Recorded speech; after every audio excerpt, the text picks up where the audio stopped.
Hey guys, Jypo here, and today I'm going to be telling you about Parametric EQ2 and how powerful of a tool I think it is when producing music.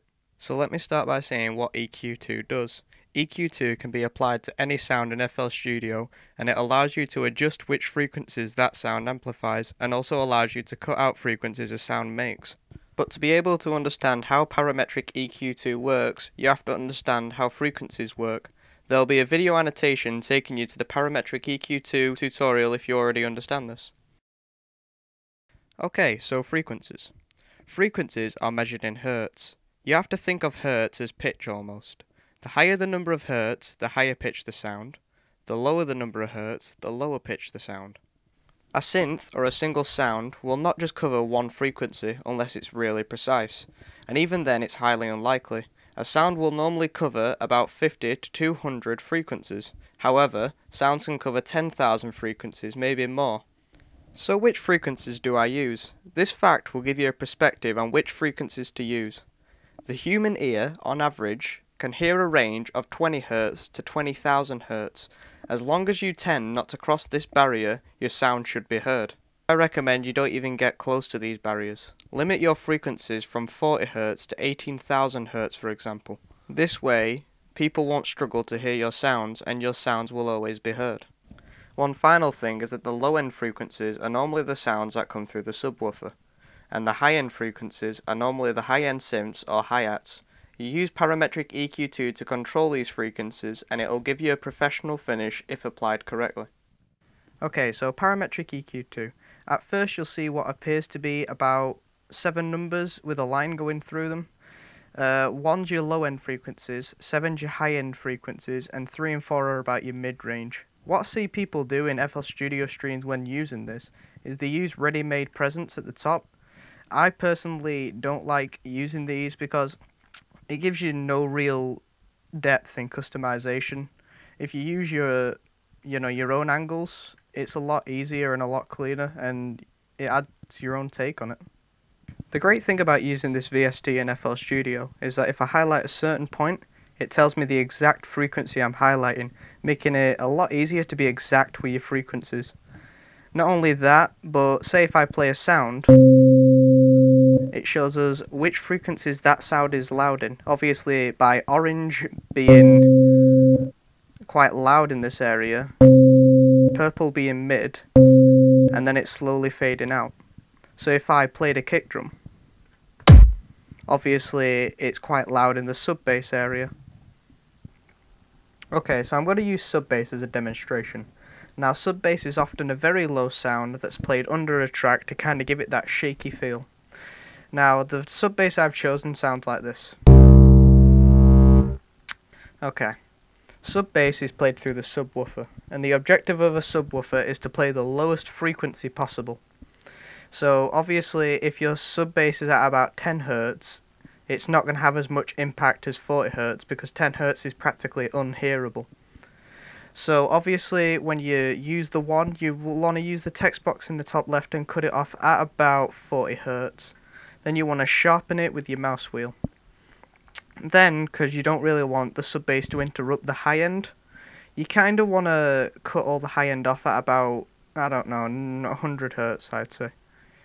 And then you kind of want to sharpen that again with a mouse wheel and continue cutting off the rest of the high end. And then it gives you this nice, low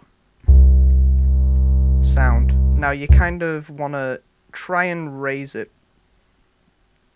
so it highlights the sub, and then this gives you a very, very bassy sound. Now you can use Parametric EQ2 to your advantage. Say you had a sound that hurt your ears, that's because it's too high pitch and it's too high end on frequencies. So obviously I've just chosen a hi-hat I thought hurt my ears. As you can see, it's quite high end on the frequencies, going up towards about 20,000 Hz, which is just about the limit. So it's obviously going to hurt your ears, it's that high pitch.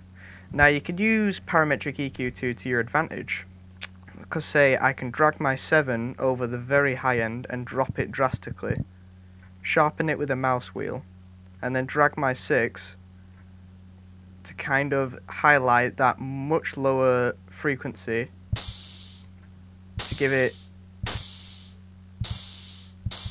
another different sound, but it's slightly more enjoyable than the last. The last thing I'm going to show you Parametric EQ to is the use of white noise. This is actually a technique a lot of producers, and especially a lot of dubstep producers, use. It kind of fills out the track a little, and in my opinion it gives the snare a lot more impact. So real quickly, I whipped up a quick snare. It's not great, it's not perfect, I know, but I'm just going to show you a quick technique. Now, I filtered these snares in a way so they really highlight mid-range. That's the sub bass.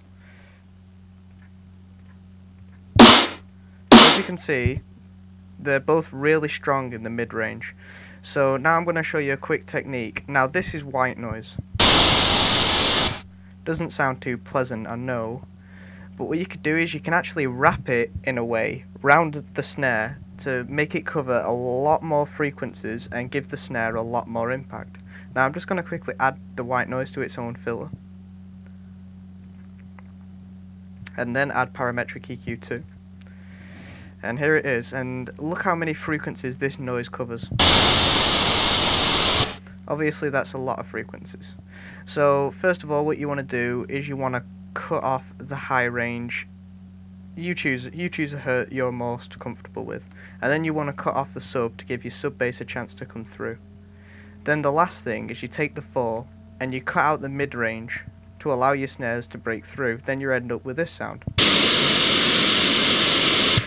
It's drastically changed because you filtered out minor middle frequencies, the sub bass and the high end.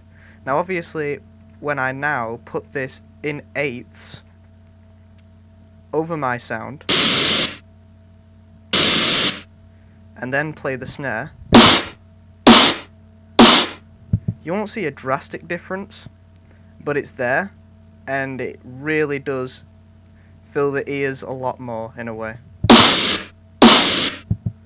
You don't really have to have the white noise in quarters, it sounds better as eighths.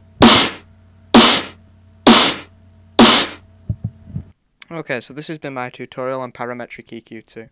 I hope it's helped. Could you like or leave a comment, suggesting improvements or even suggesting new tutorials I can do. Thanks for watching.